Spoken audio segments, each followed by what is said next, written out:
Aking kaganapan ngayon ay mag-steam ng talong. Ito, tinisting ko kanina. Luto naman, oh. Luto.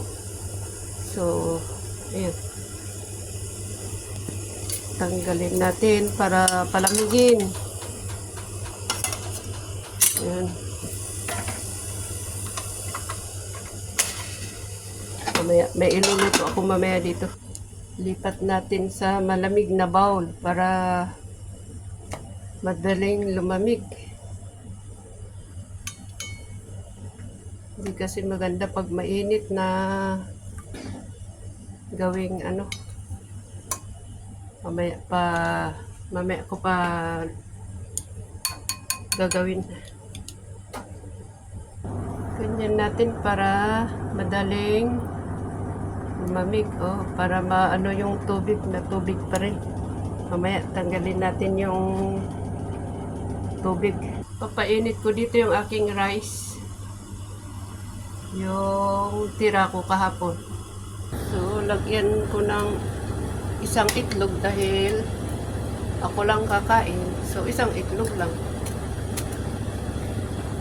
Yan, isang itlog lang talaga. Ang capacity ko sa isang araw. Kung kakain man. Yan. Dito ko na ibibit para hindi sayang yung ano, yung plato pa. Konting asin. Hindi siya maalat, hindi masyado maalat ito. So, ayan. Yan.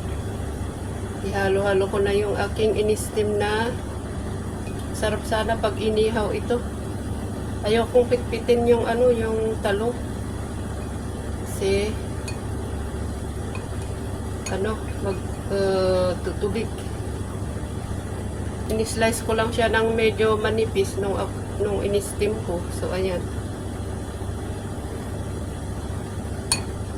Kanya-kanyang style lang tayo sa pagluto ng ayon sa ating gusto. Konting mantika, huwag masyadong madami.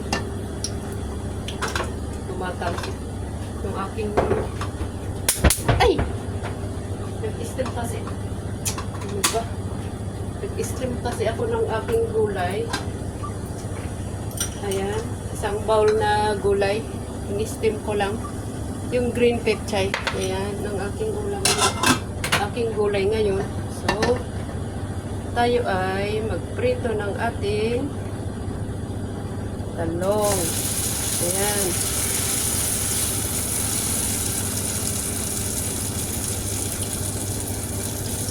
Medyo dito ko spread.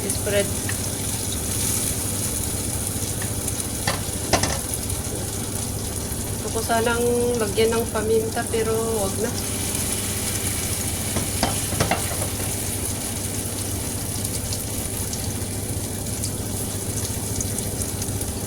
Ayoko kasi yung masyadong mapitpit na ano. Hindi pala nakikita ng aking camera yung aking video kanina. Ito yung aking in-steam na talong. Ayan, nilagyan ko na isang itlog. Pero parang sunog na. Makalakas yung apoy kanina. Ay, naku, sunog talaga. Bakit na